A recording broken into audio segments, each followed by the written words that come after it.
Now, on October 5th, we're going to discuss if the American dream is out of our grasp. And the students are going to choose one word that they believe embodies the portrayal of the American dream and write it on the smartboard. And then we're going to rearrange these words to make sentences that summarize Fitzgerald's view of the American dream. And obviously we're going to have to add in words and adjust things accordingly, but it really helps to show how this is a negative view. No one got what they wanted, and nobody's happy, even though they have everything they could possibly want, sort of. Ultimately, then they'll watch the video about the American dream, and they're gonna form a little debate in a fishbowl tank in order to really show how they feel about the American dream as people. Because we see that the American dream in Gatsby is rough and it's intangible, but is that the way it still is now? And I'm sure some kids will think so, and some won't. Some have been given everything and they think, yeah, I'm super happy, and others just don't feel that way, and they feel that they've had to work for what they have and it's still not fair. And I think that if done academically, this can really rile them up, but interest them in the topic.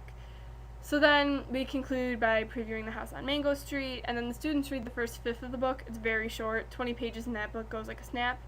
And they're asked to pull out quotes that they feel relate to the American dream. They can do it in any way they want. They can do it on a blog, they can type it up, they can write it out, they can put it on Post-its, whatever they want to do, as long as the teacher can see it and has some sort of tangible proof that they have been doing the assignment. This day in class serves as a summary and a bridge to the next novel.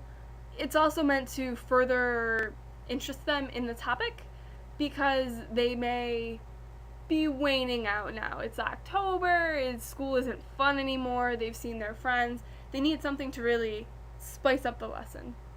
The debate really gives them the opportunity to develop a strong opinion on the topic and forces them to address holes in their argument.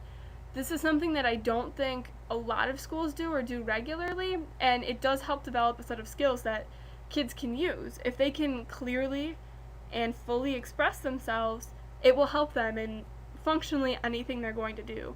Knowing that you have a hole in your argument, knowing how to fix it, or knowing how to avoid it are all extremely valuable skills.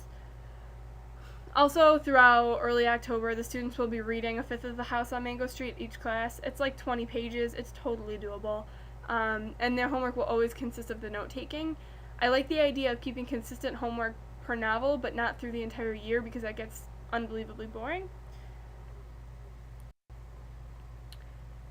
Bringing together The House on Mango Street and The Great Gatsby, the students are asked to pick out their favorite vignette from The House on Mango Street. And then they're given time to go through and take note of the literary devices.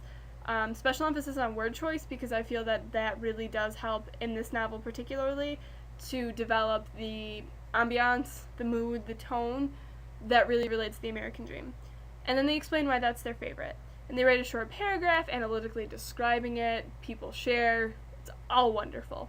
But what's more exciting is that students are allowed to create their own vignette dealing with their beliefs about the American dream. And they have 3 ways to do this. They can do an interactive PowerPoint, much like the one we did for the response journal, a music video, or writing a play. Now, rubrics for all 3 of these will be available. Students can work alone or in pairs. Students have today as a planning day. So I'm really excited about this because this is probably the most multimodal thing in the entire unit. And it's a really cool way to give kids a creative expression of their understanding. And it's something that they wouldn't have otherwise. So I feel that this really helps. They're allowed to work on this project in class for 2 days. 17th is a scheduled rehearsal day, so they also do have a weekend in there to work on it if necessary. And the students also need to be ready to present on the 18th. Again, a number of multiliteracies addressed here, and creating the vignette allows them to choose their own interests, investigate it, and present their ideas in their own format.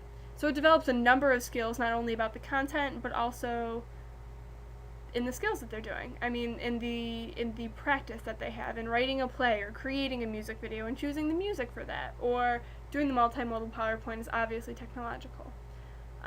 Again, they have a couple days to work on it in class, out of class, And then after the presentations are completed, they will spend 2 days writing a comparative essay looking at the perceptions of the American dream in the 20s and now.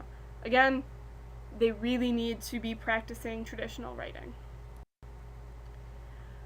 From this point on, they'll continue to use the classroom discussion forum for various assignments. Again, it'll vary. Certain novels will use that, certain novels won't. Each unit will have one major multimodal assignment in it, in addition to the traditional essays. The technology will be integrated into most lessons in one way or another, as they have been in the 5 I've outlined, and the students will constantly be referring back to the American Dream wall. Everything we do, some representation of it is going to go up on the wall, so that the students can constantly just see how these opinions have shifted, how they have changed, and understanding their own feelings about it. The practice exam essays may include essays that refer to the American Dream, or many of the works on the wall. And finally, the students may complete a final project about the status of the American Dream based on X number of the works on the wall. So it does make it more relevant, and it's a constant reminder of the focus of the class. So that is my presentation on the American Dream, then and now.